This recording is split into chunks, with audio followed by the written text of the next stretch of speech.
জ্ঞান অর্জনের পাশাপাশি মানবিক মূল্যবোধ ধারণ করে রোগীদের সেবা দিতে চিকিৎসক ও শিক্ষার্থীদের প্রতি আহ্বান জানিয়েছেন জিয়াউর রহমান ফাউন্ডেশনের vice president doctor Zubaida Rahman. সকালে রাজধানীর Holy Family Red Crescent Medical কলেজে আয়োজিত বার্ষিক সাংস্কৃতিক প্রতিযোগিতা ও শিক্ষাক্ষেত্রে কৃতিত্ব অর্জনকারী শিক্ষার্থীদের সম্মাননা প্রদান অনুষ্ঠানে প্রধান অতিথির বক্তব্যে এই আহ্বান জানান তিনি। বিস্তারিত জানাচ্ছেন কাজী শারমিন ইসলাম মেথা।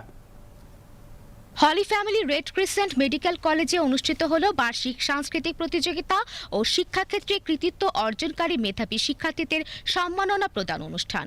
সকালে কলেজ প্রাঙ্গণে বৃক্ষরোপণের মধ্য দিয়ে অনুষ্ঠানে যোগ দেন প্রধান অতিথি জিয়াউর রহমান ফাউন্ডেশনের vice president doctor Zubaida Rahman. প্রধান অতিথির বক্তব্যে ডক্টর জুবাইদা রহমান বলেন, সংস্কৃতি মানব সভ্যতার ভিত্তি। Culture is what we are, civilization is what we have. Culture is the foundation of civilization. সংস্কৃতি মানব সভ্যতার ভিত্তি। তিনি আরো বলেন, চিকিৎসা পেশার মূল লক্ষ্য মানুষের সেবা, তাই জ্ঞান অর্জনের পাশাপাশি মানবিক মূল্যবোধ ধারণ করে রোগীদের সেবা দিতে শিক্ষার্থীদের প্রতি আহ্বান জানান তিনি। চিকিৎসা এখনো দারিদ্র্যের অন্যতম কারণ। আপনাদের দিকেই তাকিয়ে আছে বাংলাদেশ। আপনারা নিশ্চয়ই মেধা, শ্রম, অধ্যবসায় ও দেশপ্রেম এ উদ্বুদ্ধ হয়ে গড়ে তুলবেন সকলের কাঙ্ক্ষিত চিকিৎসা ব্যবস্থা ইনশাআল্লাহ। অনুষ্ঠানে সমাজ কল্যাণ মন্ত্রী ডক্টর AZM জাহিদ হোসেন বলেন, বিএনপি সবসময় দেশের কল্যাণে ভালো কাজের সূচনা করেছে। শহীদ রাষ্ট্রপতি জিয়াউর রহমানের হাত ধরে নতুন কুড়ির মতো উদ্যোগের সূচনা হয়। সাবেক প্রধানমন্ত্রী বেগম খালেদা জিয়া নারী শিক্ষার প্রসারে গুরুত্বপূর্ণ ভূমিকা রেখেছেন। সেই ধারাবাহিকতায় প্রধানমন্ত্রী সাংস্কৃতিক, শিক্ষা, ক্রীড়া ও দেশের উন্নয়নে নানা কার্যক্রম এগিয়ে নিয়ে যাচ্ছে বলেও জানান তিনি। প্রত্যেকটি সেক্টরে সরকারের বয়স মাত্র 6 মাস।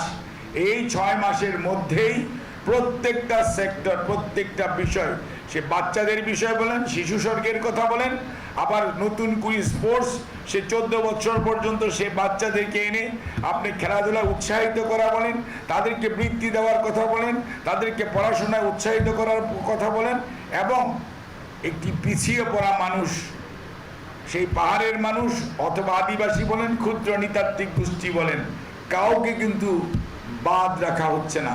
সবাইকে এই সমাজের মেইন স্ট্রিমের সাথে অন্তর্ভুক্ত করা হচ্ছে এবং প্রত্যেকটা মানুষ যাতে আজকে তার যোগ্য সম্মান পায়, সুযোগ পায়, সুবিধা পায়, সেই জন্য ফ্যামিলি কার্ড বলেন, কৃষক কার্ড বলেন, অনেকে বলেছে অনেক কথা, কিন্তু দেখেন সেই মসজিদের মুয়াজ্জিন বলেন আর আপনার সেই মন্দিরের পুরোহিত বলেন অথবা সেই আপনার গির্জার যাজক বলেন, কাউকে কিন্তু বাইরে রাখা হচ্ছে না। অর্থাৎ সবাইকে সমাজের মেইন স্ট্রিমে নিয়ে আসার জন্য তিনি চেষ্টা করছেন। তিনি হচ্ছেন বর্তমান প্রধানমন্ত্রী জনাব তারেক রহমান। চিফ হুইপ মোহাম্মদ নুরুল ইসলাম মনি বলেন, হলি ফ্যামিলি হাসপাতালের সঙ্গে জিয়া পরিবারের স্মৃতি জড়িয়ে আছে। পরে মেধাবী শিক্ষার্থীদের হাতে কৃতিত্বের সম্মাননা তুলে দেন ডক্টর জুবাইদা রহমান। পরে শিক্ষার্থীদের পরিবেশনে মনোজ্ঞ সাংস্কৃতিক অনুষ্ঠান উপভোগের মধ্য দিয়ে শেষ হয় আয়োজন। কাজী শারমিন ইসলাম মেধা, বিটিভি নিউজ, ঢাকা।